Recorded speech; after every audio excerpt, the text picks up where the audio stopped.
ಕನ್ನಡಿ. ಅದೊಂದು ಸುಂದರವಾದ ಊರು. ಅವನೊಬ್ಬ ಶಿಕ್ಷಕನಾಗಿರ್ತಾನೆ. ಆ ಊರಿಗೆ ವರ್ಗವಾಗಿರುತ್ತೆ. ಅಲ್ಲಿಯೇ ಅವನು 4-6 ವರ್ಷಗಳು ವಾಸಿಸಬೇಕಾಗಿರುತ್ತೆ. ಆದ್ದರಿಂದ ಮೊದಲೇ ಒಂದು ಬಾರಿ ನೋಡಿ ಬರೋಣವೆಂದು ಅಲ್ಲಿಗೆ ಬಂದಿದ್ದನು. ಆ ಊರಿನ ಹಿರಿಯರಾದರೆ ಉತ್ತಮ ಅಂತ ಒಬ್ಬ ಹಿರಿಯನ ಬಳಿಗೆ ಬಂದನು. ಊರಿನ ಹಿರಿಯನನ್ನು ಕಂಡು, ನಾನು ಒಬ್ಬ ಶಿಕ್ಷಕ, ಒಂದು ಸಲ ನೋಡಿ ಹೋಗೋಣವೆಂದು ಬಂದಿದ್ದೇನೆ ಅಂತ ಹೇಳ್ತಾನೆ. ಊರು ಹೇಗೆ ಅಂತ ಕೇಳ್ತಾನೆ. ಆಗ ಊರಿನ ಹಿರಿಯನು, ನಮ್ಮ ಊರು ಒಂದು ಕನ್ನಡಿ ಇದ್ದ ಹಾಗೆ ಅಂತ ಹೇಳ್ತಾನೆ.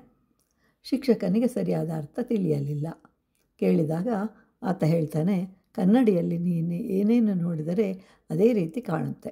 ಹಾಗೆ ನೀನು ಯಾವ ದೃಷ್ಟಿಯಿಂದ ನೋಡಿಯುವ ಹಾಗೆ ಕಾಣುವುದು ಅಂತ ಹೇಳ್ತಾನೆ. ಅಂದರೆ ನಮ್ಮ ಭಾವನೆಗಳು ಹೇಗೆ ಇದ್ದರೆ ಹಾಗೆ ಕಾಣುವುದು.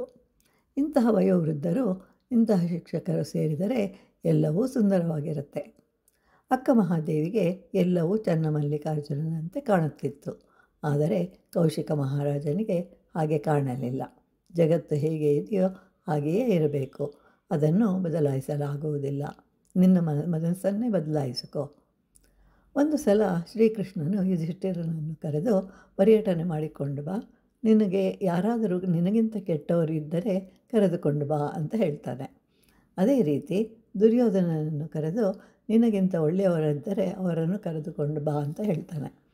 ಆದರೆ ಧರ್ಮರಾಯ, ಕೃಷ್ಣ, ಎಲ್ಲರನ್ನೂ ನೋಡಿದರೆ ನಾನೇ ಎಲ್ಲರಿಗಿಂತ ಕೆಟ್ಟವನು ಅಂತ ಅನ್ನಿಸುತ್ತದೆ ಅಂತ ಹೇಳ್ತಾನೆ. ದುರ್ಯೋಧನನು, ಕೃಷ್ಣ, ಎಲ್ಲರೂ ಕೆಟ್ಟವರೇ ಇದ್ದಾರೆ, ಎಲ್ಲರಿಗಿಂತ ನಾನೇ ಉತ್ತಮನು ಅಂತ ಅನ್ನಿಸುತ್ತದೆ ಅಂತ ಹೇಳ್ತಾನೆ. ಆದ್ದರಿಂದ ನಾವು ನೋಡುವ ದೃಷ್ಟಿ ಒಳ್ಳೆಯದಾಗಿರಬೇಕು.